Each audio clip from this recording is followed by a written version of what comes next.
카드값 내고 월세 내고 하면은 진짜 남는 게 없거든요. 생활비에서 이런 건 정말 반드시 없애야 된다라는 그런 항목이 있다면 한 3가지. 이게 다들 본인들의 생활비 보시면은 다 써야 될 돈이라고 맞아요. 생각을 해요. 근데 그걸 제3자가 보면 아닌 것들 많거든요. 그러니까 요즘에 많이 쓰시는 것들 보면 없어도 되는 것들. 그러니까 뭐 예를 들자면 택시 타는 거. 그쵸, 그쵸. 택시 타는 거. 그거 안 탈 수 없는 환경에 계신 분들도 계세요. 뭐 일이 막 새벽에 끝난다거나 대중교통이 안 되는 맞아요, 뭐 맞아요. 이런 경우에는 어쩔 쓸 수 수밖에 없지. 없는데 그런 것들이 이제 개인마다 조금 차이는 있겠지만 뭐 렌탈 이런 것들도 저는 굳이 그걸 해야 돼라는 생각을 하거든요. 정수기 렌탈하고 뭐 비데 렌탈하고 그거 없어도 죽진 않아요. 죽진 않아요. 근데 마셔야 될 이유를 찾다 보면 많죠. 뭐 어느 지역에서는 수돗물 상태가 뭐 너무 안 좋아가지고 시꺼먼 물이 뭐 나오는 그런 곳들도 있기는 한데 그렇지 않다면 저도 집에 정수기 없습니다. 끓여 먹어요. 그런 것들 중에 우리가 당연하다고 생각하는 소비들, 맞아. 렌탈 비용이나 그다음에 구독 같은 거. 요즘 OTT 구독들 많이 하시잖아요. 또 이게 좀 할인하고 있어요. 1년 구독하면은 뭐 50% 할인해주니까 저희 남편이 냅다 디즈니를 해버렸어요. 근데 그것도 아깝다고 계속 보고 있어. 그러니까 그게 그거 딱 지금 말씀해주신 포인트가 쿠팡 뭐 이렇게 이런 정기 결제 같은 거 하면 그거 아까워서 써야 돼요. 맞아.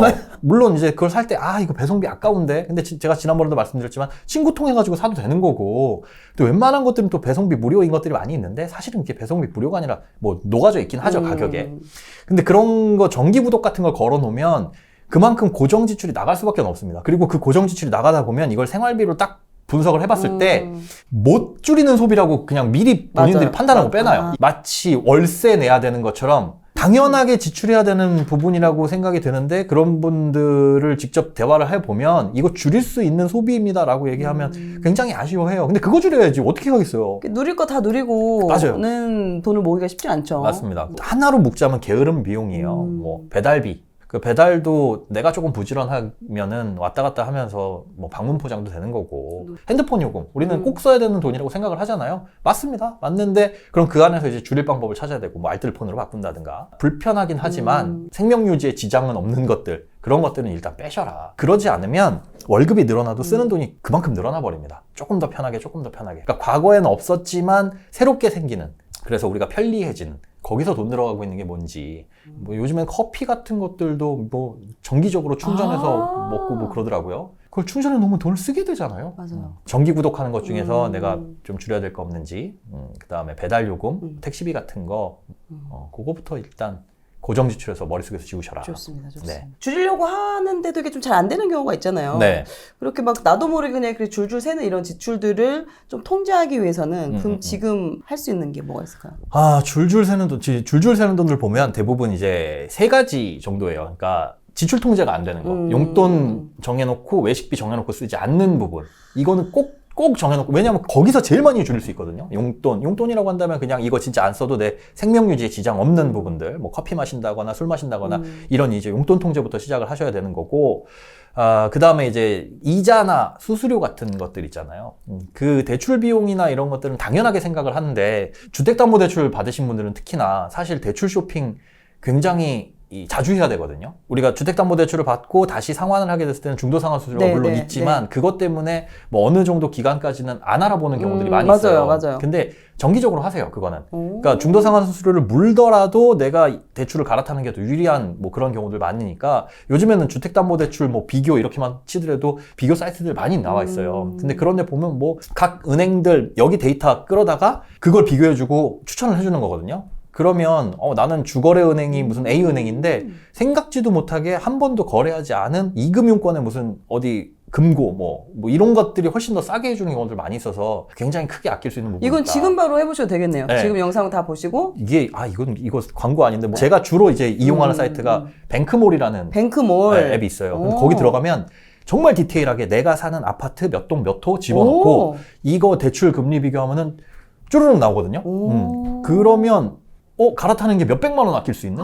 처음에 대출을 받으려고 할 때는 되게 많이 알아보는데 일단 받고 나서는 안 알아봐요. 생각 안 하죠. 일단 이거 대출이자 어떻게 갚을까 여기에 초점을 맞추니까. 그렇죠. 그리고 그건 아예 고정비용으로 빼버려요. 맞아요, 뭐 한 달에 맞아요. 뭐 얼마 나간다? 이거는 못 줄이는 돈? 이렇게 생각하는데 뭐 시중금리 올라갔다 떨어졌다 얘기들 많이 나오잖아요. 그런데 그거와는 이제 무관하게 뭐 은행에서 판매하는 고정금리라고 하는 것들은 5년 고정이고 나머지 변동인데 그런 것들도 차이가 많이 있을 수 있거든요. 그리고 대출 상품들도 이금융권이라고 해가지고 무조건 안 좋은 건 아니고 담보대출은 사실 이금융권이나 1금융권이랑 상관 전혀 없어요. 전혀 없어요. 뭐 신용도에 미치는 영향도 거의 없다고 보시면 내가 안 되고. 갚는 게 문제인 거지. 뭐. 그렇죠. 뭐 신용대출이나 금리 차이가 크고 그러니까 이금융권에서 받으면은 야 이거 문제 있는 거 아니야? 해가지고 점수가 좀 떨어지긴 하는데 주택담보대출은 그런 것 중에 뭐 이금융권 대출 중에는 갈아탔을 때 중도상환 수수료 없는 것들 뭐 이런 거 있거든요. 그러니까 대신에 금리가 약간 높죠. 그러니까 이런 것들은 누가 이용해야 되냐? 지금 금리가 높은데 이거 고정금리로 은행에서 5년짜리 고정금리 대출 받았다가 야 금리 점점점 떨어지게 되면 갈아타야 되잖아요. 그럼 수수료 많이 나갈 텐데.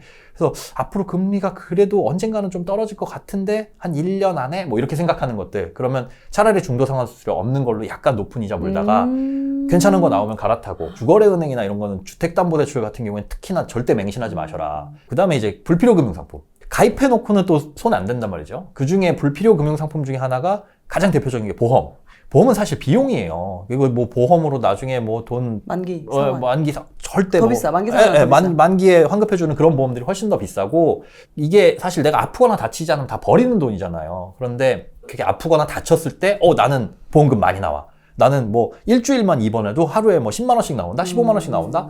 불필요한 거거든요. 그러니까 보험이라는 건 뭐냐면 내 호주머니에서 돈만 안 나가게끔 지켜주기만 하면 돼요.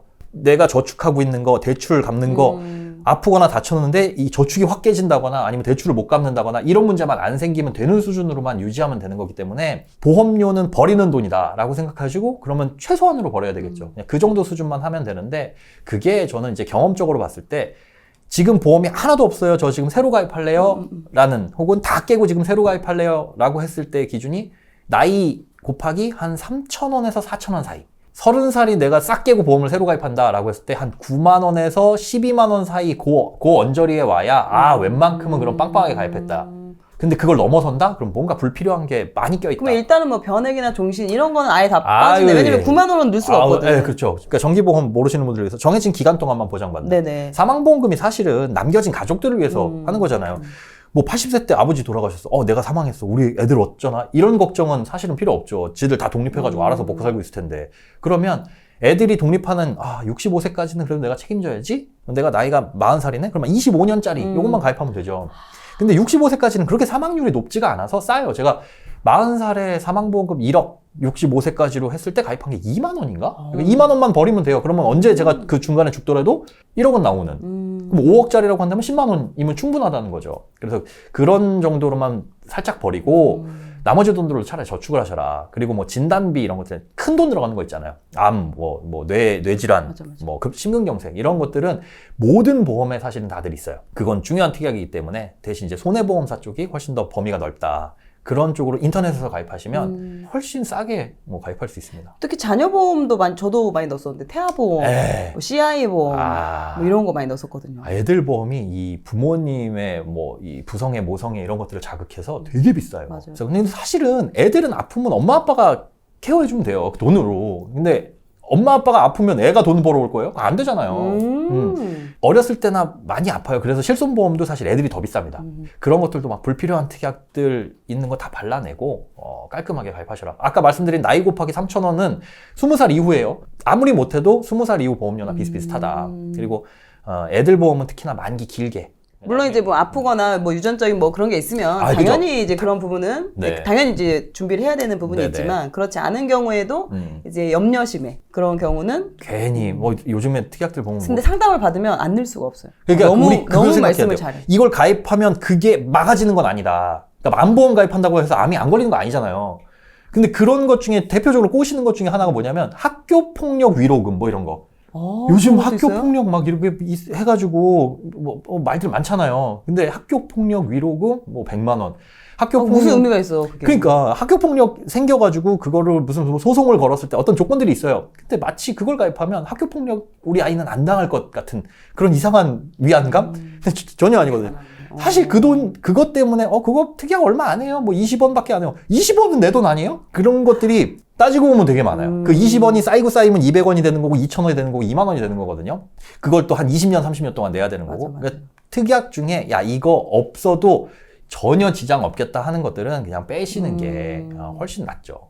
그 생활비 그 항목당 좀 비율을 예를 들어서 뭐 소득의 어느 정도는 이렇게 써도 된다. 뭐 주거비로는 뭐 몇 퍼센트, 교육비로는 뭐 소득의 몇 퍼센트 이 정도 있을까요? 이게 기준이? 어떤 기준이 있으면 그 기준에 맞춰가지고 내가 잘하고 있냐 못하고 있냐를 판단해 보시려고 하시는 분들이 많은데 그 기준을 말씀드리면 나 여기 안에 들어있어. 그렇다고 안심할 게 아닌 게 뭐 예를 들어서 주거비는 OECD 평균으로 보면 우리나라가 되게 낮아요. 15%가 채 안 되거든요. 전세 제도가 있어서 그런가요? 네, 그렇죠. 그런데 OECD 평균을 보면 20%예요. 근데 우리나라 소득 중에 주거비가 15%라고 하니까 나는 10% 정도 쓰는데 그럼 괜찮나? 이건 소득에 따라 다른 거죠. 뭐 예를 들어 월급이 많은 사회초년생일 수 있는데 500만 원 벌어요. 그럼 내가 한 15% 정도면은 75만 원 정도니까 이 정도는 월세로 내도 괜찮아? 는 아니라는 거죠. 그래서 적당한 비율보다는 비슷한 연령대, 생활 수준에서 봤을 때 요 정도 초과해서 쓰는 거는 내가 잘못돼 있다. 상한선은 내가 알려주겠다. 그렇죠.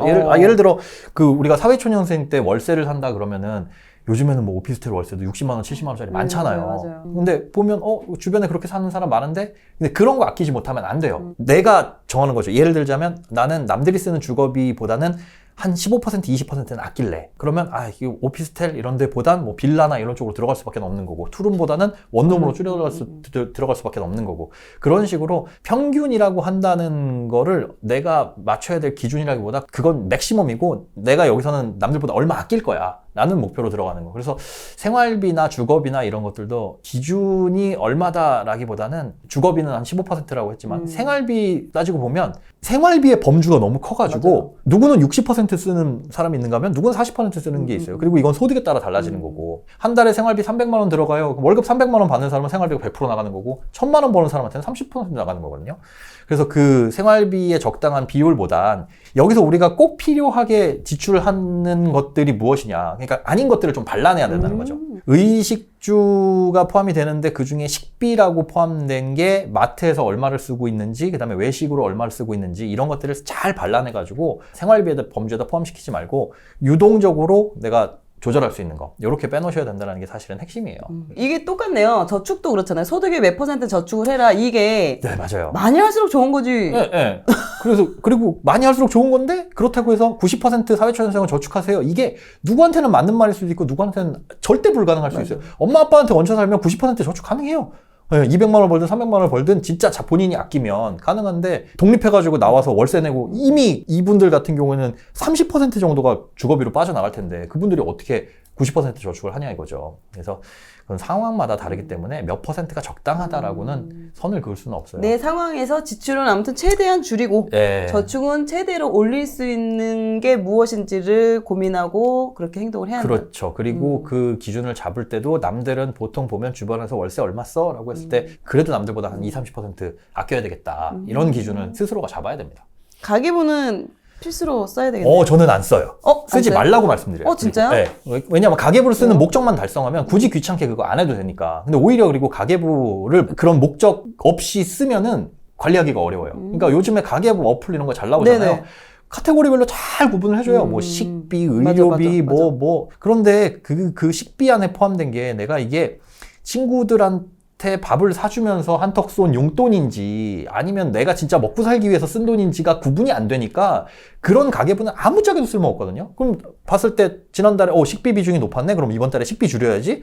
뭐 어떻게 줄일 거예요? 뭐해서? 그래서 그런 걸 분리해 놓고 써야 된다. 그냥 아예 용돈 카드 만들어 놓고 줄일 수 있는 거 거기다가 딱 나 50만 원만 쓸 거야, 40만 원만 쓸 거야 이걸로만 쓰고 나머지 것들은 통제 못하는 거 예를 들어 매달 써야 되는 교통비, 뭐 핸드폰비 이런 거 어떻게 아껴요? 그런 건 점검해봐야 지난달에는 핸드폰 요금 많이 나왔네? 좀 줄여야지. 이건 요즘에 그런 거 없잖아요. 그렇죠. 네, 그런 거 없으니까 그런 거 그냥 빼놓고 내가 실제로 줄일 수 있는 용돈만 뭐 한 40만 원, 50만 원 해놓으면 얘만 가계부에다 연동을 시키거나 그러면 내가 용돈 쓴 것 중에 용돈 중에 식비를 많이 썼구나, 배달 음식 많이 시켜 먹었구나, 요거는 좀 줄이자, 뭐 커피 같은 거 많이 마셨네, 문화생활 많이 했네, 뭐 그런 것들은 좀 줄이자, 이게 판단이 되는 거지. 그냥 그런 거 없이 카테고리로 짝짝짝 나누면 이건 그냥 과거를 되돌아보는 것밖에 없어요. 어디서 줄일지 도저히 판단이 안 나오니까. 예산 빼놓고 쓰는 그 습관이 안 되면 가계부는 아무짝에도 쓸모없습니다. 저도 꽤 오랫동안 썼지만 말씀하신 것처럼 항목만 조절을 해요. 항목을. 네. 식비가 많이 났네? 그럼 이걸 용돈으로 좀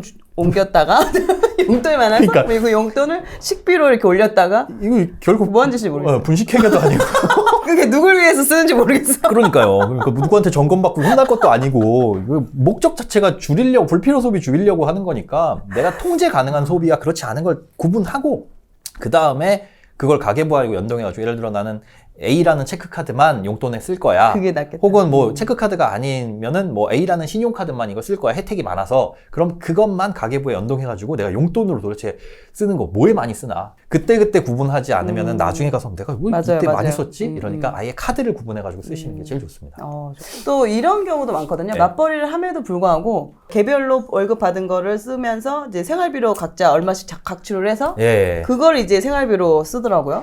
추천해드리는 건 통장 합치는 걸 추천을 드리긴 해요. 근데 그러지 않고도 돈 관리 잘 하시는 분들이 있거든요. 그러니까 반드시 그게 정답은 아닙니다. 예. 제가 본 분들 중엔 연령이 한 연령대가 50대 정도 되신 부부인데 서로 아직까지 결혼하신 지도 꽤 됐는데도 서로의 월급을 모르는데 그분들의 자산 모은 걸 보면 잘 모았어요. 그러니까 반드시 통장을 합치는 게 답은 아니다. 그렇다고 해가지고 분리해 놓는 게 그럼 답이냐? 그분들은 특이 케이스고 대부분 이제 통장을 분리해 놓고 따로따로 쓰고 객출해가지고 얼마씩 이렇게 하자라고 하는 분들을 보면 나도 쓸 거 쓰고 너도 쓸 거 쓴다. 그래서 눈치 보지 말고 각자 쓰고 싶은 거 쓰자. 네, 그 지출이 높습니다. 그러니까 합치시되 현실적으로 뭐 내가 버는 게 많아, 뭐 네가 버는 게 더 많아 해서 네가 조금 더 써, 내가 더 써 그런 것들은 이제 서로 간에 합의를 해야 되지만 실제로 필요한 정도만큼에서 플러스 알파 정도만 쓰셔라. 예를 들어 이제 결혼하시고 애 낳고 그러면은 용돈이라는 개념이 많이 쓸 게 없어요. 사실 쓸 게 없고 쓸 돈도 없고. 그리고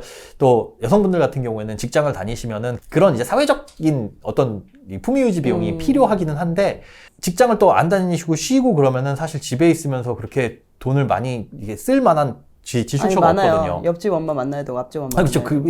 사회생활 하는 것보다는 많이 줄어든다는 거죠. 그러면 그런 부분에 있어서 내가 그래도 최소한으로 써야 될 게 얼마인지를 부부간의 논의를 통해 가지고 정해놓는 게 좋다. 남편 용돈은 예를 들어 뭐 30만 원, 아내 용돈은 30만 원 했는데 바빠지는 직종에 가거나 아니면 앞서 말씀드린 뭐 그런 일이 있으면은 서로 간의 용돈을 줄이거나 아니면 그 돈을 각자 이제 모으는 그런 방향으로 가고. 같이 돈 관리를 하는 게 가장 좋은 건 뭐냐면 공동의 목표를 달성하기 위해서 서로 이제 머리를 맞대고 의논하게 된다는 거죠. 예를 들어 우리가 지금 전세 살고 있는데 3년 후에는 어떻게든 좀 시드머니 좀 모아가지고 대출 받더라도 집을 좀 사자. 그럼 얼마를 모아야 된다. 그러면 공동으로 이만큼씩 뭐 100만 원씩만 모으고 나머지는 우리가 쓰자. 이거보다는 다 함께 모아놓고 나머지 짜잘짜잘한 것만 용돈으로 한 3, 40만 원 쓰는데 이것도 우리 좀 줄여야 되겠다. 그래야지 뭐 3년 안에 목표 달성할 수 있고 이런 이제 좀 발전적인 얘기가 오고 가고 하는데 그러지 않고 뭐 월급 얼마 받으니까 그 중에 몇 %는 떼어내가지고 관리하자 이러면 안 돼요. 잘. 그래서 추천드리는 건 이제 신혼부부나 이런 분들 같은 경우에는 아예 처음부터 돈을 합치시고 그리고 용돈 정해놓고 그리고 두 분이서 써야 되는 외식비 정해놓고 그러니까 맞벌이 부부는 사실은 외식 많이 할 수밖에 없어요. 나는 요리가 취미야 하면 나이스하죠. 나이스한데 문제는 그걸 요리를 해놓고 월화수목금 먹을 만한 시간이 없다는 거. 뭐 다 썩어서 버리고 막 파도 한 단 사놨는데 두 뿌리밖에 못 쓰고 다 갖다 버리고. 맞아.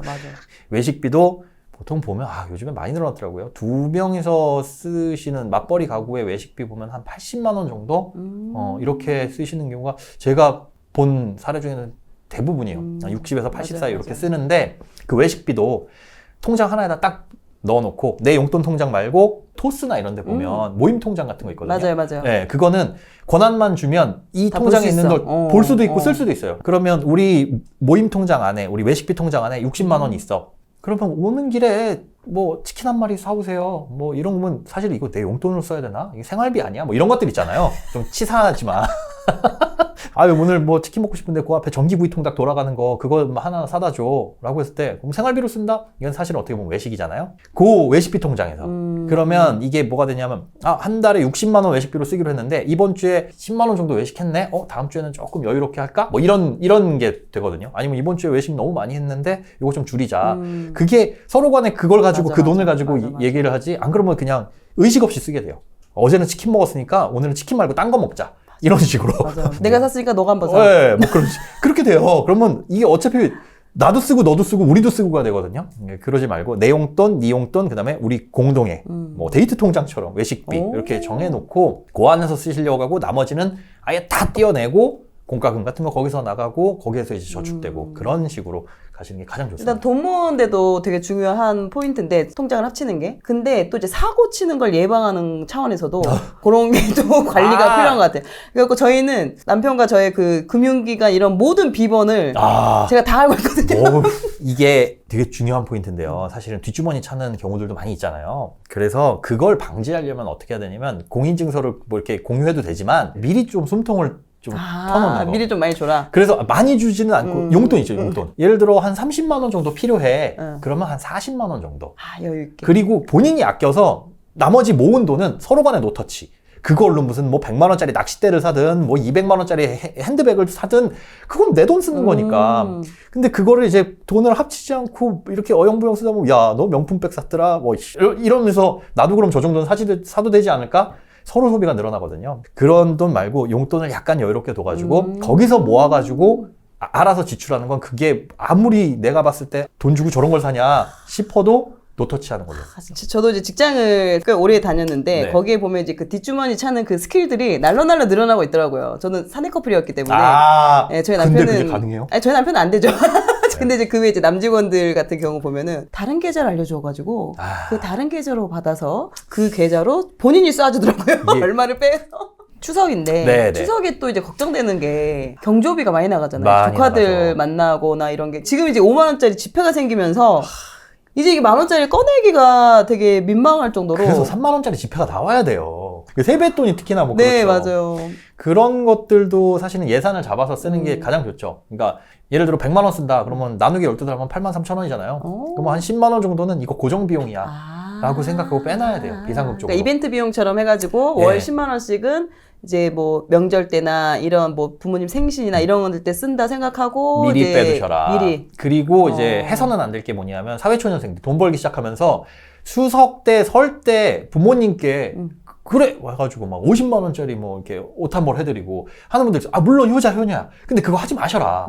그러니까 부모님이 지금 당장 그게 꼭 필요한 경제 수준도 아닐 뿐더러 사회초년생이면 저 엄마 아빠도 일하고 계시는 곳들 많잖아요. 그리고 지금 그렇게 한 게 처음이자 마지막이면 모르겠는데 그렇게 처음에 사이즈를 키워놓으면 다음 설 때도 그렇게 해야 되고 다음 추석 때도 그렇게 해야 돼요. 당연히 고마울 텐데 부모님 입장에서 얘가 이렇게 쓰면서 지 돈 못 모으고 지 집 사는데 늦어지고 하는 걸 원하시겠어요? 아니면 뭐 명절 때마다 뭐 하나씩 들고 오는 게 좋으시고 뭘 원하시겠어요? 내가 돈을 벌어서 여유가 생겼다고 해가지고 이제 부모님 용돈 한 달에 뭐 30만 원씩 드리고 하고 싶죠. 마음이야. 근데 지금 당장 그게 부모님 그걸 또 중간에 줄일 수는 없거든. 안 드릴 수 없거든. 그게 되게 이게 서운해져요. 한 번 부모님 용돈 한 번 드리기 시작하면 맞아요. 부모님들도 그 생활비에 맞춰서 들어오는 네. 용돈 생각하시고 쓰시니까 그게 부모님이 요구하시는 거예요. 예를 들어 야 너 이제 엄마 아빠한테 아직 얹혀 사니까 지금부터는 하숙비 내라. 생활비 어느 정도 부담해라 하라고 해가지고 내는 거 아니면 그냥 달라고도 안 했는데 부모님이 직장 다니시는데 용돈 20만 원, 30만 원씩 고정적으로 드리는 건 저는 반대. 그거 안 주신다고 해가지고 서운해 하신다면 뭐 말씀을 드리면 되죠. 전 엄마 나 이거 돈 모아가지고 내가 빨리 이제 경제적인 자립을 할 거야. 너무 네. 마음에 들죠. 그렇게 하는 게 낫지. 그거 30만 원, 40만 원 드리고 있다가 언제 줄이냐면 결혼해가지고. 맞아. 그러면 양쪽에 드려야 되는데. 드려요. 좀 부담스러워요. 아예 처음부터 안 드렸으면 모르겠는데 줬다 뺏는 게 제일 기분 나쁘잖아요. 맞아. 드려다가 줄이거나 이러면 그러니까 평상시에 드리는 용돈이나 아니면 설 추석 때 너무 과하게 뭐 어디 놀러 갈 때 가족 여행 가는데 내가 200만 원 부담할게 이런 거 하지 마셔라. 그리고 본인 먼저 자립을 제대로 해놓는 게 그렇죠. 부모 입장에서는 훨씬 네. 더 그게 낫죠. 그래놓고 돈 못 모으고 결혼할 때 엄마 3천만 원만 이런. 이씨.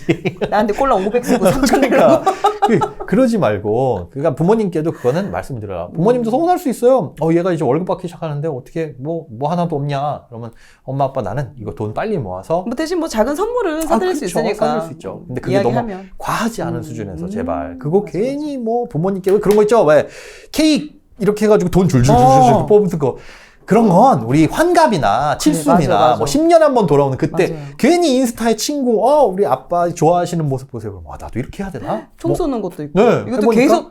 계속 나와야 될 거 아니야. 쌌는데 끝이야. 이게 떨어져 버렸어. 그냥. 두 발 쐈는데 이게 뭐 그럼 이거 그런 거 괜히 지금 내 수준에도 안 맞는 그런 거 하지 마시고 맞아. 예, 적당한 수준에서 하고 그런데 그 돈 아껴서 하려는 게 부모님께 경제적인 이 지원 안 받으려는, 기대지 않으려는 그런 것들을 명확하게 부모님께 말씀을 드려라. 지금 또 요 40대 분들, 특히 조카들 용돈 얼마나 줘야 되나 고민을 하실 것 같아요. 그 기준은 얼마가 회수됐느냐. 우리 애도 가가지고 받아올 거 아니에요. 아니면 미리 어른들끼리 얘기를 하세요. 차라리. 저도 그랬어요. 저희 이번에. 다 똑같은 생각 하실 거란 말이에요. 다 부담되거든요. 네, 그리고 괜히 저쪽에서 돈 잘 번다고, 돈 잘 버는 집에서 얘다! 해가지고 막 5만원짜리 2장 해가지고 몰래 주던 10만원 뻑뻑, 이렇게 주면, 부담돼. 부담돼요. 그래서 이건 어른들끼리 좀 합의를 하셔라. 지금 매달 월급은 받지만 좀 도저히 모이지 않아서 답답하신 적 있으실 텐데요. 오늘은 본인도 모르게 가난해지는 습관에 대해서 한번 알아보는 시간 갖도록 하겠습니다. 월급 250만 원, 네. 1억을 만들고 싶다. 그럼 지금 바로 200만 원씩 모으면 4년이면 모으죠. 지금 들으시면서도 뭐 말 같지도 않은 소리야 하실 거예요. 상황마다 다르거든요. 제가 그 뭐 다른 채널에 나가가지고 와 사연자 그분 저기 TV 프로그램에 나왔는데 200만 원 조금 남지 250 정도 버시는데 그분 보니까 막 커피 믹스 그 보면 옆에 OK 캐시백 쿠폰 이런 거 회사에서 그거 뜯어가지고 막 포인트 적립하고 대단하신 분이에요. 근데 모두 다 그렇게 할 수는 없잖아요. 모두 다 그렇게 할 수 없고 상황과 환경이 다른 거니까 저축률을 많이 높여야 되는데 그거는 저는 꼭 말씀드리고 싶어요. 내 소득을 기반으로 저축을 하는 건 맞지만 일단 지금 당장만 생각하지 마셔라. 뭐 이게 무슨 뜻이냐면 내 소득이 250만 원이니까 얼마 100만 원 빼고 150만 원 저축할 수 있네를 당장에만 놓고 생각을 하시는 거잖아요. 근데 5년 뒤, 10년 뒤에 소득이 늘어날 것도 생각을 하셔야 되고 그 다음에 소득이 줄어들 것도 생각을 하시고 고정될 것도 생각을 하셔야 돼요. 그 요즘에 라이더 하시는 분들 있죠. 그분들은 네네네네. 소득이 꽤 높아요. 그리고 뭐 택배 이제 하시는 분들, 쿠팡맨 네네. 젊은 층이 가가지고 하기엔 막 500, 600 이렇게 버시는 분들 있거든요. 그런데 그 소득이 그럼 얼마나 갈 것이냐. 이거는 내가 나이를 먹든 아니든 그 배달 수수료가 올라가지 않는 이상은 고정. 그러면 지금 많은 돈을 저축할 수 있지만 남들이 이제 40대, 50대 되면서 직급이 올라가면서 많은 돈 받는 그리고 뭐 퇴직금 쌓이는 이것과는 이제 차이가 확 벌어질 수 있다는 거. 그래서 지금 내가 적은 돈을 버는다라고 한다면 저는 그 다른 직업을 찾는 것에 집중을 좀 많이 하셔라. 특히나 이제 연령대가 어릴수록. 네. 그리고 지금 요즘에는 연령대 상관이 없는 것 같아요. 그 40대 분들도 다른 직업 고민하시는 분들 많은데 못 하시는 이유는 애들이 커서 맞아. 내가 지금 이걸 직업을 다른 걸 했다가 흔들려 버리면 야 우리 집안 폭삭 망하는데 맞아. 그것 때문에 새로운 시도를 못 하시는 분들 많거든요. 그러니까 젊을수록 그걸 더 할 수 있기 때문에 젊을 때 20대, 30대일수록 고민을 하시라는 거고 40대가 됐다고 해도 늦은 건 아니니까 그런 것들에 대한 도전을 계속 하셔라. 그래서 저는 투잡, 쓰리잡 적극 권유해드려요. 소득을 높일 생각을 하는 것도 중요한 포인트라는 거죠. 그렇죠. 근데 그 투잡, 쓰리잡 하는 게 근시안적으로는 당장의 소득 조금 올리는 거니까 그건 뭐 고깃집에서 알바하고 뭐 알바 그런 투잡 쓰리잡도 좋지만 비전을 보시라는 거예요. 이 일의 비전이 나를 성장시키는데 내 월급을 내 주머니를 빵빵하게 만드는데 과연 그 비전이 있느냐 없다라고 생각된다면 지금은 당장에 열심히 일해야 되겠죠. 하지만 그 업을 바꿀 수 있는 노력을 하지 않으면 그 틀 안에서 갇혀가지고 250만 원으로 1억 어떻게 만들지 하는 게 5년 후 10년 후에 고민이 계속될 수도 있어요. 그럼 1억 만들면 뭐 할 거야? 그 다음이 없는데. 지금도 그런 생각하고 계시는 분이 있는데 인생 1막, 인생 2막. 지금 다니는 회사에서 퇴직 후에 다음 직업은 뭐가 있을까? 그럼 그걸로 한 60대로 잡는 분들이 있거든. 그러지 마셔라.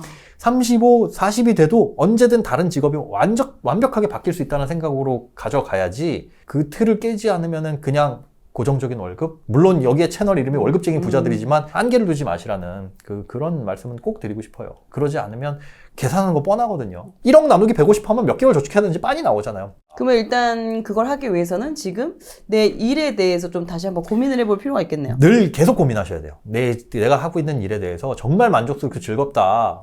그런데 급여가 낮다. 그럼 뭐 다른 일이라도 더 추가적으로 해야죠. 그런데 일도 만족스럽지 않고 스트레스도 받고 급여도 낮다. 왜 있어요 거기? 그런데 그분들 보면 맨 루틴하게 가거든요. 그러면 올해와 내년과 5년 후와 10년 후가 절대 달라지지 않는다. 매년 저는 사실은 고민해야 될 부분이라고 생각해요. 연말 정도 되면 나는 내 소득을 올리기 위해서 무엇을 했느냐. 그게 내 직장에서 승진하기 위해서 한 노력, 혹은 다른 직업을 찾기 위한 노력, 혹은 돈을 모아가지고 뭔가 가게라도 하나 차리기 위한 노력. 그 뭐 중에 하나라도 했으면 좋은데 아무것도 기울이지 않았다? 올해는 잘못 산 거죠. 그러면 의외로 많은 일들이 열리더라고요. 생각하지 않은 기회를 잡게 되고 준비해야지 기회가 왔을 때 잡거든요. 근데 아무 생각 없이 이렇게 지나가면 그게 기회인지도 모르고 지나가 버리게 되니까 계속적으로 고민을 하고, 그러면 난 뭘 해야 돼? 그냥 공부라도 하세요. 내일 배움 카드라도 만들어가지고 진짜 배우고 싶은 거. 제가 뭐라도 해야 되겠다라는 생각에 그 내일 배움 카드를 한 3년 전인가 만들어가지고 그 목공, 인테리어, 실내 인테리어를 배운 적이 있어요. 그러고 보니까 뭐 필름 붙이고 이런 거 일당 받는 것도 꽤 비싸더라고요. 근데 그거를 배워가지고 제가 그걸 직접 쓰겠다라는 생각을 하고 한 건 아니에요. 그냥 뭐라도 해야지. 그거를 배워놓고 나니까 어떤 일들이 생기냐면, 저도 이제 경매나 이런 부분들에 대해서 이제 접근을 하고 있거든요. 근데 보통 경매 같은 거 많이들 공부하시는 분들 보면 안 좋은 빌라 같은 거 받아가지고 싹 인테리어 해가지고 그거 팔고 월세 주고 뭐 전세 주고 이런 분들 많잖아요. 그럴 때 야, 인테리어는 어디 가서 어떻게 알아보는 게 제일 싸다. 현장에서 그걸 해보니 알게 되는, 이것도 도움이 되네? 그러니까 지금 뭐라도 배워놓으면 그게 내가 흥미있는 일이라면 나중에 어떻게라도 연결해서 써먹을 수 있다. 주말에 놀면 뭐예요? 놀면 뭐예요? 그 내일 배움 카드 같은 거 보면 뭐 10주짜리 프로그램이 이렇게 있는데 토요일, 일요일 할애해서 끝나고 수료증 받으면 엄청나게 또 뿌듯합니다. 뭐라도 하나 받아보니까.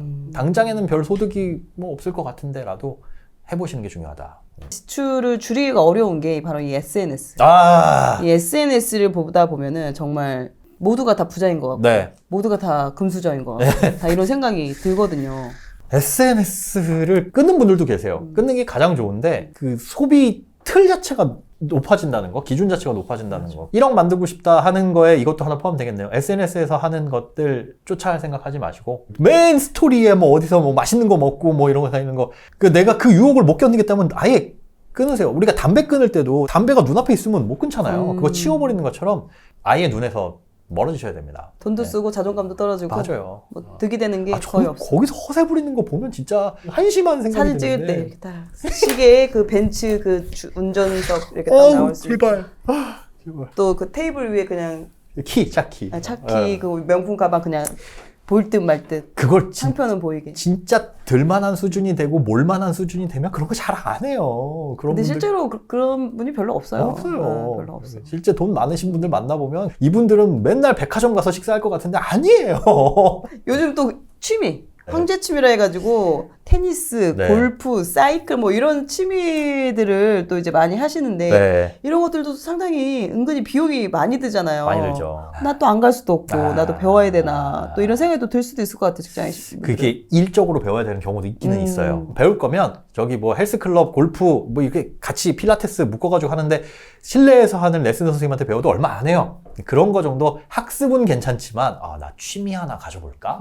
그러면서 접근은 하지 마셔라. 왜 꼭 굳이 그 비싼 취미를 가져야 돼요? 물론 그게 너무 재밌을 수도 있어요.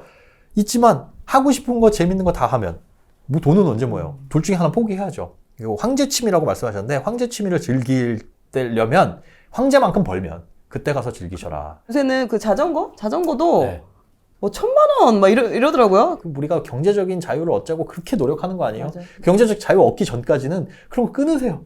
인생 살면 얼마나 산다고 지금 안 즐기면 얼마나 즐겨요. 가난하게 오래 살 수밖에 없어요. 그렇게 잘못되면은. 남들 하는 거 다 따라하면 못합니다. 딱 요거네요. 2030, 4050 이 두 세대를 나눠서 이 두 세대 분들이 가장 잘못된 소비 습관이 뭔가 했을 때 2030은 차, 남자들 특히 왜 차에 대한 로망을 그렇게 갖고 있는지는 모르겠는데, 그쵸? 좋은 차 타고 친구한테 자랑하고 싶죠. 우와, 너 벤츠야, 우와, BMW야. 근데 월급 너 하는 거 뻔한데. 이게 자영업을 하면 돈 많이 벌어요. 그만큼 할 수 있는데 직장인들이 볼만한 차들은 아닌 게 있잖아요. 어쩔 수 없이 차를 사야 된다. 왜 지방이나 이런 경우는 네네네. 대중교통이 잘 안 돼 있기 때문에. 그쵸. 중고 프라이드 딱 좋네요. 프라이드가 나오나요? 중고로 프라이드. 네. 뭐 찾아보면 진짜 25만 대인 프라이드밖에 없겠죠? 만약에 새 차 사죠? 그러면 또 그거 치장하려고 난리 친단 말이에요. 새 차 살 때 뭐 옵션도 골라야 돼요. 지금은 차 살 생각 안 하고 있다가 차 살 생각 딱 하면 이게 또 옵션도 막 착착착 나가죠. 이름도 럭셔리, 뭐 막 이렇게 이름도 고급스럽게 붙여놓는데, 그러면서 휠이 좋으면 타이어도 좋아야죠. 좋은 차 타면 없네. 네, 방향제도 싸구려 방향제 못 써. 또 좀 비싼 거. 그냥 약간 저렴한 차를 사면 거기 또 투자 안 하게 됩니다. 이게 우리 미래에 쓸 돈들을 지금 땡겨오는 쓰는 거라서. 거예요. 진짜 그때 가가지고 좋은 차, 좋은 집에 살려면 지금 아끼셔라. 지금 아끼는 건 누가 봐도 이뻐 보여요. 그러니까 야, 넌 돈도 벌면서 다 쓰러져가는 차를 사! 라고 하면 지금 아껴서 잘 살려고요. 그럼 다 이뻐 보이죠. 훌륭해 보이지. 그런데 사회초년생이 급에 안 맞는 차를 타고 다닌다? 이건 멋있어 하는 사람들의 시선이 이상한 거예요. 그들과는 교류할 필요도 없는 거고. 예. 그리고 요즘 소비 보니까 너무 소비가 편해졌어요. 이제 지출하는 게 우리는 가게나 어떤 물건을 살 때 카드, 현금 뭐 이런 것들을 생각하고 이제 뭐 좀 편해져가지고 휴대폰으로 결제하고 이런 걸 생각하지만 요즘엔 인터넷으로 정말 쉽고 편하게 그냥 내가 맞아요. 처음에 등록해놓은 카드, 페이 이런 걸로 그냥 바로 비번만 맞아요. 누르면 바로 결제가 되잖아요. 그러니까 그 지출에 대한 저항감이 아주 옅어졌어요. 그래서 200원, 300원 쓰는 것들도 아무렇지도 않게. 맞아. 예를 들자면 웹툰 같은 거 볼 때 맞아. 100원씩. 네, 100원씩, 200원씩 그렇게 소소하게 쓰는 것들이 많거든요. 그래서 2030 분들은 혹시 내가 인터넷 결제로 얼마나 쓰고 있는가 그걸 한번 따로 좀 빼보실 필요 있어요. 그거 네이버 페이, 뭐 카카오 페이로 쓰시는 돈. 그거는 되게 충동적으로 구매한 경우들이 많이 있을 수 있거든요. 필요한 걸 샀냐? 그러면 괜찮아요. 근데 대부분 페이 결제는 충동적으로 이거 보다 보니까 이거 좋아 보이네? 싸네? 해가지고 그 안에서 결제한 것들이 많아서 2030 그렇게 요즘 결제에 익숙하신 분들은 이런 페이 결제 많이 되는 거 없는지 그거 한번 살펴보시기 바랍니다. 아까 20대는 중고 프라이드 말씀해 주셨잖아요. 그럼 30대는? 30대도 그 중고 프라이드 산 거 계속 타면 참 좋죠. 20대에 사서 30대까지 계속. 계속 괜찮을까요? 그 차가 이제 저도 차를 바꾼 게 왜 바꿨냐면 이제 점점점 차에서 이상한 소리가 나요. 23만 5천을 뛰니까 차에서 덜덜덜덜덜덜 그런 소리가 나는 거예요. 이게 물론 멈출 것 같지는 않은데 이게 약간 불안한. 그래서 그래가지고 또 중고차로 또 다시 바꿨는데 그런 거 아니면 오래 탈수록 좋은 거죠. 차는 비용이니까 갖고 있으면. 23만 원 얼마를 계산해 보니까 거기에 쓴 휘발유 값이 차값보다 더 나오긴 했어요. 그럼 뭐 연비 좋은 차 사면 좋은 거 아니냐? 물론 차 살 때 그 차도 연비가 좋은 차였습니다. 당시엔. 갖고 있을수록 그냥 소비되는 자산이니까 길고 오래 타는 게 제일 좋다. 정말 그냥 운송 수단으로만 운송수단이요. 활용을 해라. 그럼 이제 우리 4050 세대는 어떤 걸 좀 소비 수 습관. 있을까요? 이게 4050은 대부분 본인을 위해서 쓰는 것보다는 가족을 위해서 쓰는 게 많아요. 애를 위해서 쓰는 게 많아요. 교육비 그리고 양가 부모님 뭐 병원비 그쵸. 뭐 경조사비. 네, 그건 어쩔 수 없는데 그래서 그러면 어디를 줄여야 되냐. 우리가 교육비도 좀 생각을 해보실 필요가 있다는 거. 저는 그렇게 생각해요. 내가 대학을 나온 게 과연 내 삶에 큰 보탬이 됐나? 생각해보면 제가 이 일을 하고 있는 것도 대학을 나와서 어떻게 하다 보니까 인맥이나 뭐 이런 쪽으로 흘러간 거지 학문을 위해서 매진한 건 아니라서 아이들이 그러면 공부에 소질도 없는데 남들 다 가는 대학이기 때문에 이거를 공부시켜서 보내려고 하는 거라면 저는 그런 부모님들한테 과감하게 포기해라. 이제 공부도 재능이니까 사실 재능의 영역이에요. 축구, 뭐 농구 이런 것도 연습해서 잘할 수 있다면 누구나 국가대표 하죠. 공부도 저는 그 영역이라고 생각하거든요. 공부머리 따로 있다. 안 될 것 같으면 차라리 학원비나 이런 교육비로 쓰시는 돈을 다른 쪽의 경험으로 좀 넓혀주셔라. 아이들한테. 그게 어렵더라고요. 네. 차라리 학원 보내는 게 편하거든요. 다른 거 알아봐 주려면 또 그만큼 에너지 써야 되고 또 더 잘 모르니까 더 막 내가 공부해서 알아봐 줘야 되는 게. 알아봐 주는 것도 일단 너 뭐 하고 싶어? 이거 제가 지난번에도 말씀드렸나요? 제가 군 생활을 좀 길게 했는데 그때 이제 마주친 저희의 중대원 이런 분들 이 꿈을 빨리빨리 찾아가지고 본인의 일을 빨리빨리 하는 이런 사람들을 보면 집안이 부유한 경우가 많아요. 이거 왜 그럴까? 어렸을 때부터 얘네들이 하고 싶은 것들을 많이 해봤더라고요. 그러니까 요것도 해보고 저것도 해보고 하면서 나의 흥미와 나의 재능을 지들이 찾는 거예요. 나는 그림 그려보고 싶은데 뭐 엄마 미술학원 보내줘 뭐 이런 애들 많잖아요. 근데 그 그림을 그려보다 보니 재능도 있고 재미도 있고 하면 그쪽으로 이제 길이 트이는 경우들도 있고 뭐 나는 뭘 해보고 싶은데 하면서 다양한 경험을 짧게라도 아주 얕게라도 쫙 해보면서 거기서 이제 아이들이 이 재미난 거 흥미로운 걸 찾아가고 자기 재능과 적성을 찾아가는 경우들이 많이 있거든요. 그래서 근데 일반적인 가정에서는 얘가 뭘 잘할지 모르니까 맞아요. 일단 공부라도 시키자. 남들 하는 거 그거 근데 어떻게 보면 나는 그 부모님들의 자기 위로라고 생각을 해요. 나는 해줄 만큼 해줬다. 학원 보냈다. 국영수 학원 애들 다니는 만큼 진짜 우리는 생활비 줄여가지고 애들한테 투자를 해줬어. 그러니까 할 만큼 했어 라는 위로. 그것도 있는데 이게 또 이제 맞벌이라다 보니까 그 네. 보육적인 면 때문에 얘가 공부를 안 하는 거 알지만 그냥 거기에 있어라. 그러니까 내가 알고 있는 장소에 있어라. 안 그러면 맨날 핸드폰만 보고 있거든, 네, 집에서. 네. 그러니까 그거보다는 그래도 거기 학원에서는 핸드폰이나 이런 거를. 이게 어쩔 수 없는 조절을 건데 시켜주니까. 부모님들이 경험이 없어서 그래요. 본인들도 그렇게 자랐거든. 내가 아이들한테 어떤 경험을 시켜줄 수 있지? 그러면 어떻게 해야 되지가 딱히 없어서. 그래서 교육비 부분에 있어서는 조금 다른 쪽으로 애들이 공부에 재능이 없다, 정말 하기 싫어한다, 그럼 너 하고 싶은 게 뭐냐, 그럼 거기에 돈을 한 1년 정도는 투자를 해보는 것도 1년 뭐 까딱 잘못한다고 해가지고 애가 고3이 아닌 이상은 뭐가 뭐 크게 틀어지겠어요? 지금 그러니까 정리를 해보면 2030인 분들은 이제 차 웬만하면 서울 수도권 산다면 네. 필요 없지만 이제 지방에 내가 꼭 생활에 있어서 생존으로 필요하다 싶으면 이제 중고 프라이드 정도 30대까지 끌고 가셔서 잘 운행을 하시면 좋을 것 같고, 그리고 인터넷 결제하는 게 없는지 나도 모르게 소액이라고 다 연결돼 있다고 슉슉 한 건 없는지 체크해 보시고, 그리고 4050 세대분들은 아이가 좋아하는 게 따로 있다면 오히려 그쪽으로 쓰는 것도 방법이다. 그렇게 말씀해 주신 것 같아요. 맨 처음에 말씀드렸던 그 대출 이런 것들, 그건 4050에서 그렇죠. 주거비 차원에서 이제 대출을 많이 활용을 하시니까 그 대출 이자를 줄일 수 있는 그런 갈아타기가 또 상품이 있는지도 한번 체크해 보는 것도 어떻게 보면 의미가 있을 것 같습니다. 근데 지금 말씀해 주신 대로 이제 소비 많이 줄이고 저축률을 올려가지고 이제 종잣돈 돈을 모았어요. 그러면은 이게 어느 정도쯤 돈을 모으면 이걸 또 좀 불려가야 되잖아요. 근데 얼마 정도 모아야 이거를 좀 재테크를 시작할 수 있을까요? 이게 그거 목표로 하시는 분들 있어요. 1억 모으고 해야지, 뭐 5천 모으고 해야지 하시는 분들 있는데 그렇게 모아도 못해요.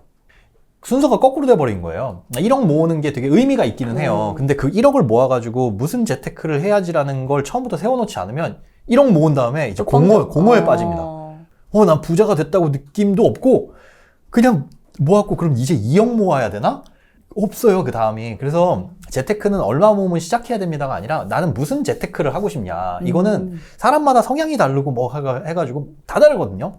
공부 먼저 시작을 하고 나 부동산 투자를 해볼래. 그럼 부동산 주택에 투자를 해볼래. 그럼 방법이 여러 가지가 있잖아요. 그냥 일반적으로 우리가 중개업소 가가지고 집 알아보고 사는 게 있고, 경매를 통해서 사는 게 있고, 그러면 경매를 또 공부하다 보면 경매로는 경매는 이걸 사는 방법 중에 하나구나. 경매로 취득할 수 있는 건 정말 세상에 무궁무진하구나. 별걸 다 살 수 있네. 난 상가를 해볼까? 아니면 뭐 땅을 해볼까? 땅은 근데 비싸네. 얼마 정도 하지? 그럼 그 어느 정도 있어야지 투자를 할 수 있네라는 게 그때 보여요. 최소한 주택을 하려면 요만큼은 모아야 되는구나. 1,000만 원만 모아도 할 수 있는 주택은 많은데, 그럼 1,000만 원부터 일단 모아보자. 그럼 1,000만 원 모아가지고 그렇게 해서 시작을 해봤더니 1,000만 원보다는 3,000만 모으면은 더 물건이 다양해지는구나. 그러니까 그렇게 해서 시작을 해야지 동기부여도 되고 그걸 모았을 때 액션을 취하지. 그냥 일단 5천 모아야지. 모으고 나면 다음이 없어요. 그 1억 모으신 분들이 이런 목표나 이런 거 없이 모으신 분들의 공통점이 현타가 온다. 이 악물고 진짜 모았는데 달라진 게 하나도 없고 통장에는 1억이 숫자로는 있지만 이게 사실 현금 뽑아놓고 하는 게 아니니까 아무 느낌이 사실 없어요. 그리고 부자가 됐다는 티도 안 나고. 그래서 그걸 먼저 설정을 해놓고 어떤 투자를 어떻게 할 것이냐. 주식 투자라고 한다면 그냥 일단 100만 원만 모아놓고 시작을 해보자 하는 것도 좋고, 근데 그거는 100만 원이든 10만 원이든 해보면 사실 큰 차이가 없거든요. 그래서 주로 이제 부동산 쪽으로 생각을 하는데, 그게 막연하게 부동산은 돈 많이 있어야 돼 이런 건 아니니까, 금액을 내가 어떤 투자를 어떻게 해봐야 되겠다, 그 공부하면서 그럼 요것부터 빨리 모으고 요만큼씩으로 굴려야지. 그런 목표를 세우시고 가시는 게 가장 좋습니다. 맞아요. 그러니까 모으시는 분들이 그 모으는데 에너지와 시간을 다 쓰니까 이거에 이제 지쳐. 그래가지고 이걸 불리는 거는 누군가 해줬으면 좋겠어.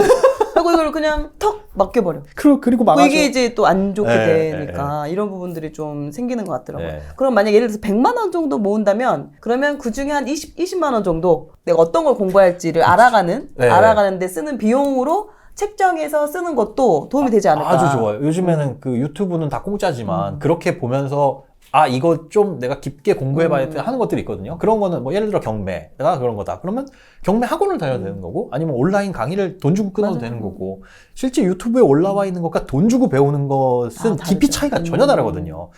얘는 흥미를 위한 거예요. 우리의 관심을 유발하기 위한 거. 그럼 관심이 여기서 생겼다. 그러면 깊이는 돈 주고 배워야죠. 공짜로 다 배울 생각하지 마세요.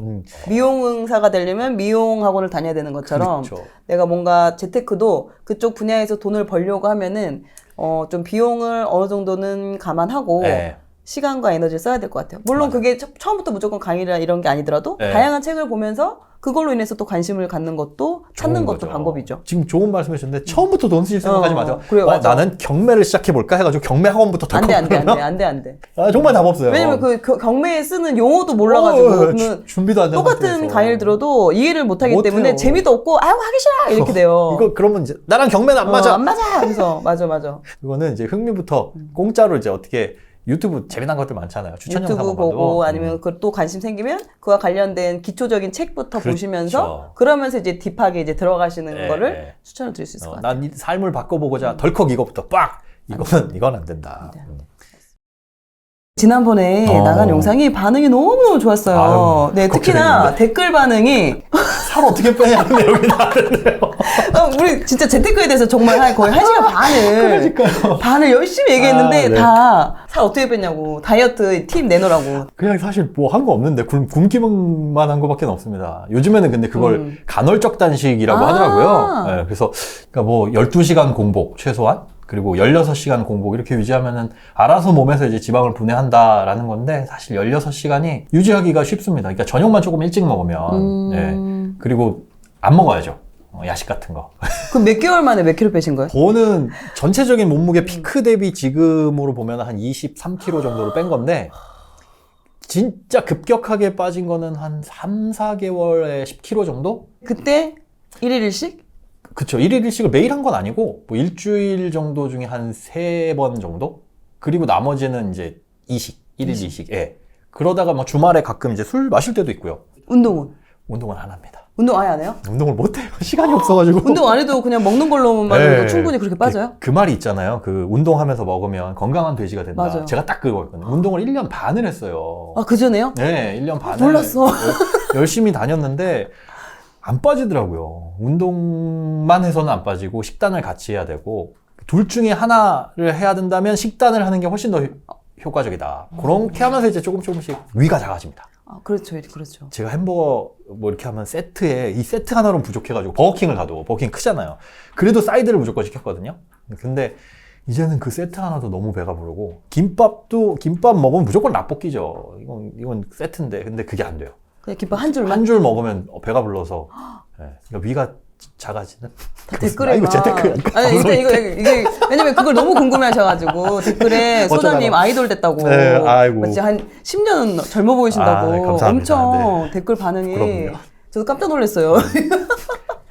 식비도 아낄 겸 한번 도전. 그러네요. 네. 알겠습니다. 네. 오, 식비 아끼는데 또 다이어트가 또 아주 최고죠. 좋다. 네. 뭐 헬스 10개월 끊고 필라테스 막 그러니까. 6개월 끊고 안 가고 그러지 말고 네. 일단은 먹는 걸로 한번 빼보자. 맞습니다. 좋습니다. 이제 바로 네. 본격적으로 들어가도록. 이제 노후 대비 이제 필요한 건 알지만 네. 직장을 잘 다니고 있는 이 30대, 40대 뭐 나에게는 아직 당장 필요한 이야기가 아닌 것 같아서 이렇게 스킵. 30대 노후. 그때는 노후가 멀게 생각했는데 우리가 노후에 대한 개념을 좀 다르게 생각해야 될 것 같아요. 노후가 뭐예요? 지금까지의 그 기존의 개념의 노후는 이제 일하지 않고 소득이 끊겼을 때를 생각해서 그걸 대비하려고 맞아요. 하는 차원이었잖아요. 그게 노후 대비였죠. 그게 노후 대비예요. 소득이 끊기니까 어쩔 수 없이 대비해야 돼. 근데 그게 아니라 우리가 원하는 추구하는 건 뭐냐면 그냥 숨만 쉬어도 돈이 들어오는 시스템. 이걸 원하는 거 아니에요. 그러면 그 시스템이 갖춰지면 난 일 그만할 거야. 이 일을 알고 맨 논팽이처럼 놀더라도 그래도 내가 하고 싶은 일을 할 거야. 그러면 사실은 그게 노후인 거죠.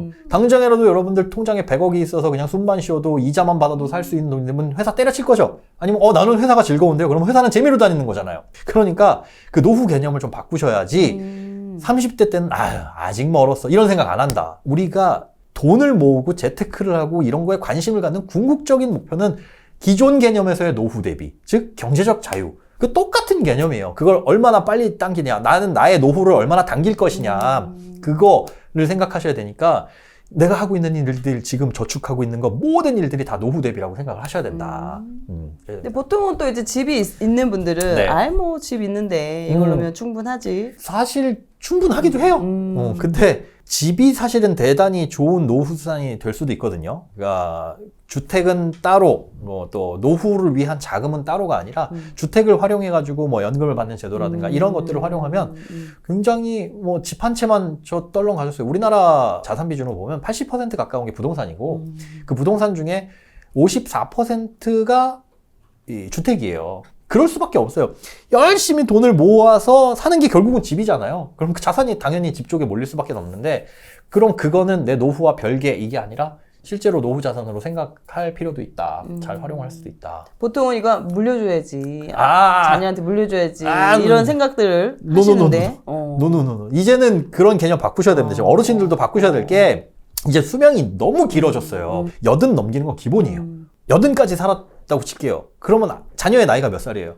60, 5, 60? 그게 5, 60이에요. 그때 집 물려줘서 뭐 할 거예요? 그때까지 무주택으로 살면, 그러길 바라세요? 근데 웃긴 게 내 부모님 100세인데 아직 살아계셔서 집을 가지고 있구나. 나도 그거 물려받아야 되고, 그러니까, 그렇게 돼요. 그래서 내가 살고 있는 집을 꼭 반드시 물려줘야만 해. 라는 생각은 버리시는 게 낫다. 그러니까 자녀들한테, 야, 집은 엄마 아빠가 물려줄게. 그러니까 너는 집 걱정은 하지 마라고 했다가는 아이들이 환갑될 때까지 무주택자가 될 수 있다. 그러니까 내가 살고 있는 집을 꼭 반드시 자녀한테 물려줘야 된다는 그 개념은 예전에 우리 평균 수명 60세일 때 그때나 통용되는 얘기지 지금은 절대 아니다. 그냥 차라리 그 집을 내가 쓰고 가세요. 자산으로 활용하셔가지고 그게 맞습니다. 그러면 부모님이 그래도 집이 있으시면 네. 그 집을 주택연금으로 활용하시는 거를 이렇게 추천을 드리는 것도 좋을 것 같아요. 저는 대단히 많이 추천드려요. 주택연금이라는 제도가 이제 집을 담보로 사실은 대출의 일종이에요. 그런데 우리가 일반적으로 주택담보대출을 받으면 5억짜리 집을 3억을 대출 받았어요. 근데 내가 필요한 건 한 달에 100만 원씩이네. 3억 대출 받아놓고 100만 원씩 꺼냈으더라도 여기에 대한 이자 나가고 이거 갚아야 되잖아요. 근데 주택연금은 매달 대출을 해주는데 소액으로 연금식으로 한 달에 얼마 이렇게 꽂힌 게 쌓여가지고 원금과 이자가 합친 걸 나중에 갚으면 되는데 나중에 그럼 현금으로 갚냐? 그게 아니라 주택 소유주 연금 가입자가 사망한 다음에 공단에서 이걸 처리를 합니다. 근데 사망하게 되면 지금 집값이 5억이고 여지껏 받아간 연금이 뭐 3억이에요. 그러면 나머지 2억을 주택금융공사에서 2억을 주냐 이렇게 하기도 해요. 그런데 그걸 어떻게 하냐면 이 집을 경매로 넘기거나 공매로 넘겨요. 그러면 경매나 공매는 제가격을 받고 제대로 팔 수 없을 가능성이 있잖아요. 네. 시세대로 못 팔. 그렇기 때문에 이걸 자녀들이 선택할 수 있습니다. 그 집을 받아와서 제가 팔게요, 시장에다가. 그러면 일단 기본으로 6개월의 기한을 줘요. 안 되면 6개월 더 연장해줘요. 그러니까 1년 안에만 처분하면 돼요. 그 1년에 처분한다라는 게 내가 갖고 와서 처분해야 되잖아요. 네, 그럼 갖고 온다라는 거는 기존에 우리 부모님이 주택연금을 쓰셨던 그 돈을 내가 갚고. 아, 그러지 않아요. 아, 아니고? 네, 네. 그걸 갖고 와서 처분한 다음에 그 돈으로 갚으면 돼요. 그 돈으로 갚으면 되는 거고 여기에는 근저당이 설정돼 있고 대출이 막 껴있으니까 어쨌든 그 집을 상속받아야 되잖아요. 상속 등기를 해야 돼요. 이게 부모님이 죽기 직전에 딱 팔면서 이렇게 하신 게 아니기 때문에 부모님 소유자서 상속 등기를 해야 됩니다. 그러면 상속세를 낼 때도 집이 5억인데 이게 순수하게 대출 없이 5억이면은 세금이 더 나오겠죠. 여기에 부모님이 받아가신 연금만큼 차감이 되고 나머지만 상속하면서 그 상속세 내면 되고 근데 상속세도 뭐 사실은 5억까지는 전혀 없고 10억을 넘어가면서부터는 이제 배우자가 있냐 없냐 따지긴 하는데 두 분 다 돌아가셨다고 가정을 했을 때 5억까지는 상속세가 없는데 거기에 대출이 껴있다 그러면은 5억 더 넘어가더라도 상속세는 없는 거죠. 취득세 정도만 내면 되는 거고 그렇게 받아가지고 6개월 안에 처분해서 주택금융공사에 그 돈 갚으면 되는 거고 차액만 가지고는 아니면 이 집이 진짜 알짜배기야. 이 집은 여기는 개발도 되고 가져갈 거야. 그러면 그때는 그 돈 갚으면 되는 거예요. 그 돈을 갚으면 되는데 돈이 없는데요. 자, 이 집을 담보로 받을 수 있는 주택담보대출이 있죠. 여기서 빌린 돈 이렇게 받아서 이렇게 메꾸면 돼요. 그러니까 사실은 되게 유연하게 자녀들이 선택을 할 수가 있어요. 대출 갈아타기처럼 이렇게 할 수가 있는 거네요. 갈아타는 거예요. 주택금융공사를 대환이 된다는 거죠. 맞아요. 주택금융공사에서 받은 대출을 은행에서 주택담보대출을 바꾼다. 저는 주택연금이 좀 아쉬운 부분이 이왕이면 내 집이 비쌀 때 가입을 해야 그 가격을 더 쳐주고 그렇죠. 그러면서 내가 받을 수 있는 연금이 늘어나잖아요. 네네네. 그러면 최대한 내가 그 꼭대기에서 가입을 해야 되는데 지금 뭐 6억인데 뭐 1년, 2년 후 보니까 금리 쭉 떨어져가지고 이게 8억이 되고 10억이 되고 그럼 얼마나 배 아파라고 할 수 있는데 이걸 내가 쓰고 가지 않을 거면 사실은 의미 없는 거예요. 그러니까 6억이고 8억이고 할 때 가입을 하면 연금은 많이 받겠죠. 하지만 이걸 정산할 때 나중에 내가 죽었을 때 그만큼 연금 많이 받았으니까 그 집에서 그만큼 빼면은 자녀한테 돌아가는 차익이 적은 겁니다. 만약에 내가 연금을 많이 받아가지고 나 쓸 걸로 남아서 야 300만 원씩 받는데 200밖에 안 쓰는데 그럼 100만 원을 자녀한테 줬다고 한다면 그건 사실은 어떻게 보면 조삼모사예요.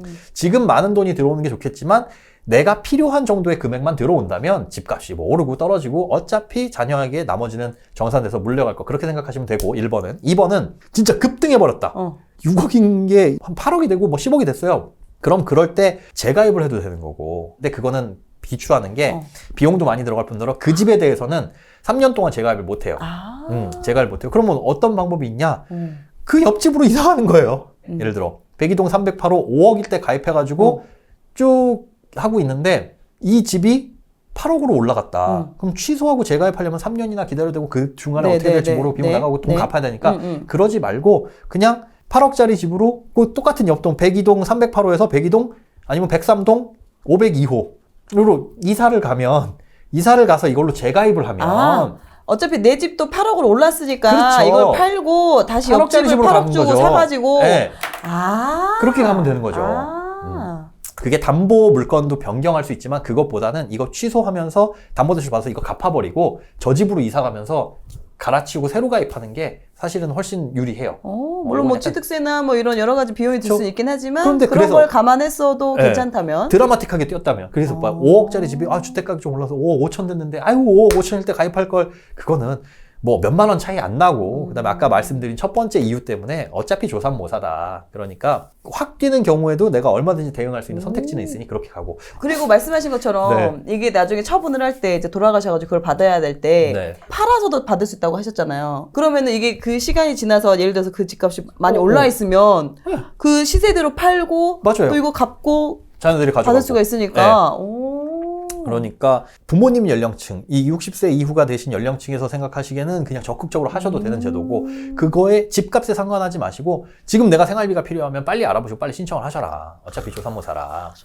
그리고 자녀들 입장에서는 만약에 부모님이 노후이신데 생활비 때문에 지분 있으시고 생활비 때문에 지금 막 힘든 몸 이끄시고 어디선가 생활을 하시는 분들이라면 차라리 주택연금을 권유해드려라. 왜냐하면 부모님 입장에서 그 생각하고 계시거든요. 근데 뭐 자녀들 입장에서 그거 집 물려받아서 뭐해. 지금 차라리 뭐 막 의리의리하게 정말 비싼 집에 두 분이서 100평 가까운 집에 살고 계신다. 불필요하게. 그럼 그거 줄여가지고 물려주시는 거 이런 거 아니면 주택연금 신청하셔가지고 두 분 당신들의 편안한 노후 사시고 걱정 마셔라. 우리는 오히려 더 그게 편안하다라고 권유를 해드리는 게. 그러면 단점도 있을 거 아니에요? 연금으로 소액을 받잖아요. 네네. 만약에 예를 들어 이번 달에 연금을 100만 원을 받았다. 그러면 여기에 이자가 붙습니다. 자, 100만 원의 이자가 한 뭐 1,000원 정도 붙었어요. 100만 1,000원. 다음 달에도 연금을 100만 원 받았잖아요. 그럼 여기에도 이자가 붙겠죠. 그렇죠. 그런데 지난달에 받은 100만 1,000원에 플러스 이번 달 100만 원에서 복리네? 복리입니다. 복리로 붙는데 그렇게 대출 이자는 시중금리에 따라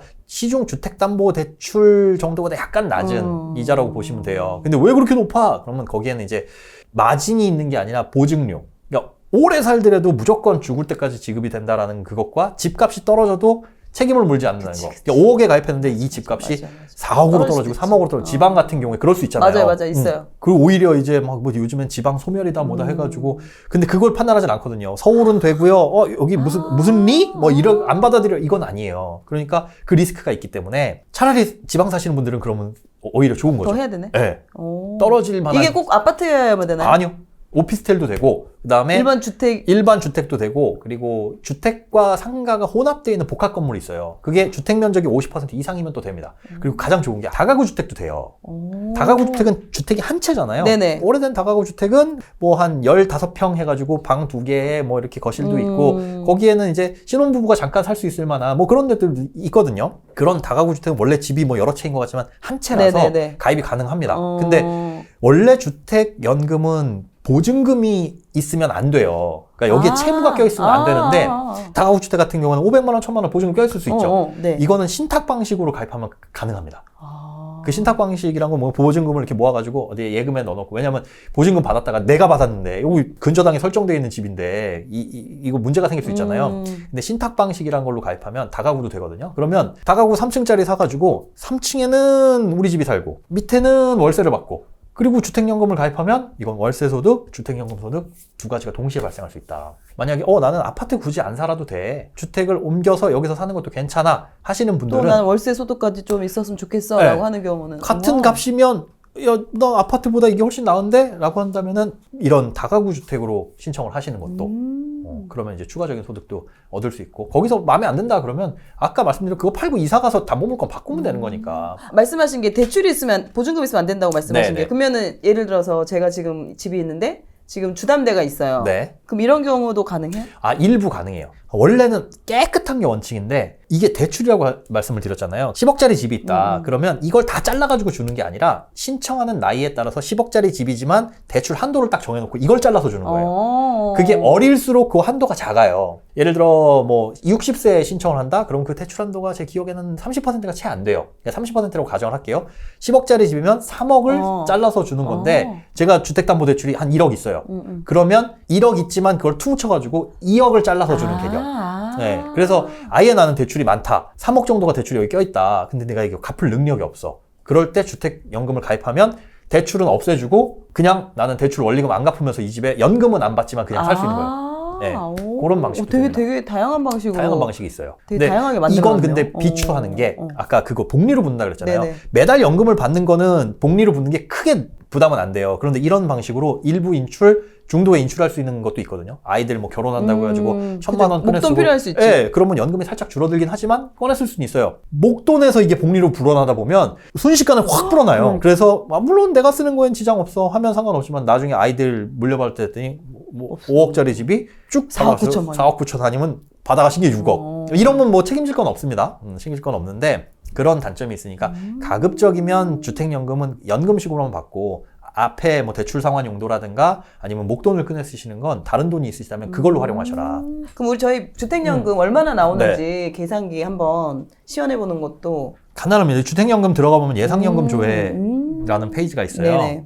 자, 주택 소유자 생년월일 이게 뭐냐면 최소한 이제 종신토록 받으려면 60세 이상은 돼야 돼요. 네네네. 60세 이상이면 지금 1963년. 자, 배우자가 있는 경우에 배우자 생년을 왜 물어보냐면 연장자가 60세만 지나가면 가능은 하긴 합니다. 그런데 배우자가 만약에 20살 차이가 나. 그러면 연금액을 이 60세 기준에서 맞춰서 주면 부부가 모두 사망할 때까지 주는 거거든요. 그러면 이 60세 나이에서 맞춰서 주면 이분이 굉장히 많이 받겠죠. 그렇죠, 그렇죠. 야, 그럴 거면은 이런 것도 악용할 수도 있어요. 전략적으로. 우리 그냥 혼인신고만 해둡시다. 그러면서 이 집을 대대손손 가져갑니다. 30살 어린 사람과 혼인신고만 해두면 60세가 받던 연금을 이렇게 될 수도 있으니까 연장자 기준으로 나와요. 그래서 배우자 생년월일을 입력하는 이유는 이 사람이 나이가 더 적으면 그 사람에 맞춰가지고 연금액이 지급되기 때문에. 그러면은 둘 중에 부부 중에 어린 사람이 기준이네요. 네, 주택가격 1억당으로 볼게요. 네네. 종신지급 방식으로 해서 정액형으로 하면 20만 4,790원. 60세에 신청하면 월 20만 원 정도. 1억당. 우리 집 주택가격이 5억인데 20만 원 곱하기 5 하면 100만 원. 그러면 70세 때 신청하면 얼마냐? 30만 원. 그러면 한 65세쯤 신청하면 그 중간 언저리 25만쯤 받겠죠. 그러니까 그것만 머릿속에 두시고 이 주택연금을 그럼 어떻게 활용하면 되냐? 연금이기는 하지만 그럼 60세 때부터 받을까? 언제부터 받는 게 좋지? 그거는 본인이 종신토록 필요한 연금이 얼마인지를 판단을 해서. 그러니까 개인마다 그 준비하는 게 달라요. 누구 공무원 연금이신 분들은 연금이 좀 더 많이 나올 수 있고, 그래서 죽을 때까지 필요한 연금이 나는 그렇게 뭐 저기 필요하진 않은데 라고 한다면 앞서 받을 수도 있고 미뤄 받을 수도 있는데, 예를 들어 65세부터 지금은 연금이 나오잖아요. 그런데 나는 60세에 나올 것 같아. 그때 생활비가 좀 필요해 하실 분들은 이걸 신청하시되 뭘 신청하시는 게 또 좋냐, 이런 것들이 초기 증액형들이 있어요. 그러니까 처음에 많이 주고 뒤에 박하게 주는 거예요. 60세에 신청해서 내가 필요한 건 60세에 내가 회사를 그만둘 건데 그 65세까지 손가락 빨면서 살아야 돼. 그럼 그 5년 동안은 좀 집중적으로 나오고 뒤에서부터는 좀 줄어들어도 상관없어 하는 경우에는 이렇게 하면 한 달에 나오는 게 한 6만 원 정도 더 늘어나죠. 1억당. 그렇게 되면 뭐 5억짜리 집이다? 그럼 30만 원 정도 더 받게 되는 거니까 이렇게 유연하게 해야지 상황에 맞게 움직일 수 있다는 거죠. 그래서 뭐 이렇게 다양한 옵션들이 이제 생겼습니다. 정기 증가형이라는 것도 있는데 이게 물가 상승 생각해가지고 3년에 한 번씩 4.5%씩 올려주는데 저는 그렇게 생각해요. 전 집중해서 많이 쓰자, 초기에. 왜냐하면 젊어서 60세 요 정도. 그치, 이때가 쓸 때가 많지. 그때는 쓸 돈도 많고 쓸어 다닐 수도 있어요. 해외여행도 갈 수 있고. 맞아. 근데 막 나이가 들어가지고 80, 90 가면서는 이제 무섭죠. 12시간 비행기 타는 건 아무리 돈이 많아서 비즈니스석을 탄다고 해도 걱정되죠. 아프기라도 하면 어떡해. 그래서 저는 이제 국민연금도 개인적으로 당겨받을 생각이고, 그 다음에 주택연금도 나중에 신청할 땐 당겨받을 생각이고, 말씀드린 그 노후의 시점을 그냥 최대한 당길 거예요. 그 어떻게 보면 욜로인데, 욜로는 지금 벌면서 지금 쓰자인데, 그랬다가 나중에 문제니까, 맞아요. 지금은 바짝 벌어놓고, 주택연금도 다양한 노후 대비 수단 중에 하나라고 보시면 됩니다. 오, 좋습니다. 방송을 보고 있는 계시는 뭐 50, 네. 60대인 부모님들도 주택연금 가입하는 게 뭐 늦었거나 이런 건 전혀 아니네요. 전혀 아니죠. 지금부터 적극적으로 알아보시고 지금 준비하시는 게 좋습니다. 네. 또 부모님들 좀 잘 모르시면은 이거 듣고 있는 이제 우리들이 적극적으로 알려드리고. 말씀을 하셔도 될 것 같아요. 네. 연세가 많으시면 많을수록 많이 나오니까 이거는 꽤 좋죠. 그리고 가입 기준도 이제 공시가 12억으로 굉장히 이 허들이 낮아졌기 때문에 공시가 12억이면 뭐 시세로 한 15억 정도 하는 것도 충분히 가입 가능하다. 그게 되게 컸었거든요. 이왕이면은 비쌀 때 가입을 해야 되는데 이게 네. 나중에 많이 오르면 그거 아까워서 이것 때문에 좀 주저하는 분들도 많이 계셨는데 말씀해주신 그런 팁들을 생각하면은 네. 그것도 충분히 내가 받을 수 있겠구나. 네. 사실은 이 영상을 보고 계신 분들은 문제 없어요. 보고 계신다는 것 자체가 이런 거에 관심을 가지시고 내가 무슨 문제가 있으면 개선하려고 노력하시는 분들이 보시는 거거든요. 안 보시는 분들이 제일 문제예요, 사실은. 그런데 보고 계신 분들은 지금 내가 고민하고 있는 포인트, 뭐 돈을 어떻게 모아야 되나, 지금 돈 때문에 걱정이 있네, 이런 것들은 지금처럼 관심 가지고 뭔가 찾다 보면은 해결이 나오니까 그런 거에 있어서 만약에 지금 힘들다 그러면 뭐 조금만 더 힘내시고요. 다들 이제 월급쟁이로 어떻게 부자 될 수 있을까 고민들 많이 하시는데 뭐 여기에 영상들 많은 것들 보시면 다양한 방법들이 있잖아요. 그래서 본인 스스로 한계만 가지시지 마셔라. 그리고 저는 가장 중요하다고 생각하는 게 저번에도 말씀드린 것 같은데 실천. 뭐 하나라도 배우면 그걸 써먹으려고 노력을 해야 달라집니다. 그리고 그 다음 단계로 나갈 수 있고. 그래서 무언가 하나라도 실천하려고 하시는 뭐 그런 이 자세만 유지하시면 누구든 뭐 부자가 될 수 있다고 생각합니다. 다이어트라도 실천하세요.